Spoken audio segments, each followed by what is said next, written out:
وشاورہم فی الامر، اور جیسے پہلے آپ ان سے مشاورت اور مشورہ کیا کرتے تھے ویسے ان کے ساتھ مشاورت بھی کیا کریں۔ فَإِذَا عَزَمْتَ فَتَوَكَّلْ عَلَى اللَّهِ، اور بس جب آپ کسی کام کا پختہ ارادہ کر چکے ہیں تو اللہ تعالیٰ کے بھروسے پر وہی کر لیا گیا۔ یہ مشورے کی حقیقت سمجھا دی نبی کریم صلی اللہ علیہ وسلم کو بھی اور صحابہ کرام کو بھی، کہ مشورے کا اور رائے دینے کا مطلب یہ ہوتا ہے، ایک تو اول کہ مشورہ اور رائے دیا تب جائے جب وہ طلب کیا جائے، بغیر طلب کے دینا نہیں چاہیے۔ کوئی آپ سے مشورہ نہیں چاہ رہا اور آپ وہیں پہ کود پڑیں کہ میرا مشورہ یہ ہے، کہ یہ بہت غلط بات ہے۔ تو مشورہ طلب کیا گیا تو مشورہ دیجیے، اور پھر اس کی آگے حقیقت یہ ہے کہ اس پر کوئی اصرار نہیں کہ ضرور ہی آپ کے مشورے پر عمل ہو، بس آپ نے اپنی رائے دے دی، اگر ان کی امیر کی رائے کے موافق اتری اور انہوں نے عمل کر لیا تو بھی ٹھیک ہے، اور اگر امیر کی رائے کے موافق نہیں ہوئی اور انہوں نے عمل نہیں کیا تو بھی ٹھیک ہے، آپ کو اپنا مشورہ دینے کا بھی ثواب مل جائے گا، اور اگر اپنی رائے کے خلاف امیر کی بات مانیں گے تو اطاعت کا بھی پورا پورا ثواب آپ کو مل جائے گا۔ اور دوسری طرف انہیں یہ بات سمجھائی گئی نبی کریم صلی اللہ علیہ وسلم کو کہ آپ پر لازم نہیں ہے کہ اگر لوگوں کی کثرت رائے ایک طرف ہو جائے تو آپ ضروری اس پر عمل فرمائیں،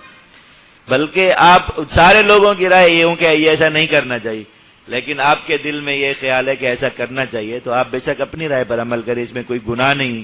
اور اس میں کوئی غلط بات نہیں ہے کہ سارے لوگوں کی رائے کو ترک کر دیں، آپ چھوڑ دیں۔ تو کثرت رائے کا جو ہے وہ اتباع کرنا یہ ذمہ دار کے لیے ضروری نہیں ہے کہ بعد میں اس پر اس چیز کی وجہ سے اعتراض کیا جائے کہ سب لوگوں کی بات تھی وہ نہیں مانی اور اس کی وجہ سے ایسے ہو گیا۔ اللہ تعالیٰ فرمائیں کہ جب آپ کا کسی کام پر پختہ ارادہ ہو جائے فتوکل علی اللہ، تو اللہ کے بھروسے پر آپ وہی کیا کیجیے۔ اب جیسے یہ غزوہ احد میں نکلنے کے مسئلے پر ہوا کہ نبی کریم صلی اللہ علیہ وسلم نے کثرت رائے کے سامنے اپنی رائے کو تبدیل فرما لیا، اور اس کی وجہ سے پھر یہ سارے معاملات ہوئے، آگے جو کچھ بھی نقصانات ہوئے اور سب کچھ ہوا، تو اللہ تعالیٰ فرما رہے ہیں کہ آپ آئندہ ایسا نہ کریں، بلکہ اگر لوگوں کی رائے ایک طرف ہے اور آپ کا شرع صدر اس پر نہیں ہو رہا تو آپ اپنی رائے پر عمل فرمائیں اور پھر اس میں اللہ تعالیٰ پر بھروسہ کریں، اس کا نتیجہ اچھا نکلا تب بھی خیر ہے، اور اگر بظاہر اس کا نتیجہ اچھا نہیں نکلا تب بھی خیر ہے کہ عمل کرنے والوں کے لیے تو ثواب ہی ثواب ہے۔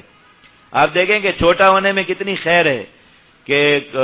رائے کا نتیجہ اچھا نکلا تو بھی اطاعت کا ثواب، اور اگر امیر کی رائے پر چلنے کا نتیجہ بظاہر اچھا نہیں بھی نکلا تو اس کی مصولیت ہے، اور وہ اگر اس میں مخلص ہے تو اس کی بھی اللہ کے ہاں کوئی مصولیت نہیں ہے، کیونکہ وہ مجتہد ہے، اور مجتہد سے اگر غلطی بھی ہو جائے تو اسے ثواب ملتا ہے۔ لیکن نیچے والوں کے لیے تو آسانی اور راحت ہی راحت ہے نا کہ بھئی ہم نے اپنے امیر کی بات مانی، ہم نے اپنے بڑے کی بات مانی، اچھا ہو گیا تو بھی خیر، نہیں ہوا تو بھی خیر ہے، اطاعت کا پورا پورا ثواب، بلکہ اس صورت میں اطاعت کا زیادہ ثواب ہوگا کہ اپنی رائے کے خلاف ہونے کے باوجود خوش دلی سے اس بات کو مان بھی لیا، اس پر عمل بھی کر لیا، اور بظاہر کبھی یہ نظر آ بھی رہا ہو کہ ضروری نقصان ہو جائے گا تب بھی کر لیا، کیونکہ ہماری اس میں مصولیت ہی نہیں ہے کہ ہم اب اس کے کام کے آگے نتیجہ صحیح نکلنے یا غلط نکلنے کے مکلف ہوں، ہم اطاعت کے مکلف ہیں، ہم نے اطاعت کر لی۔ لیکن بس اطاعت میں ایک ہی بات ہے جو اللہ اور اس کے رسول نے سمجھا دی کہ اللہ تعالیٰ کی نافرمانی میں کسی کی اطاعت نہیں۔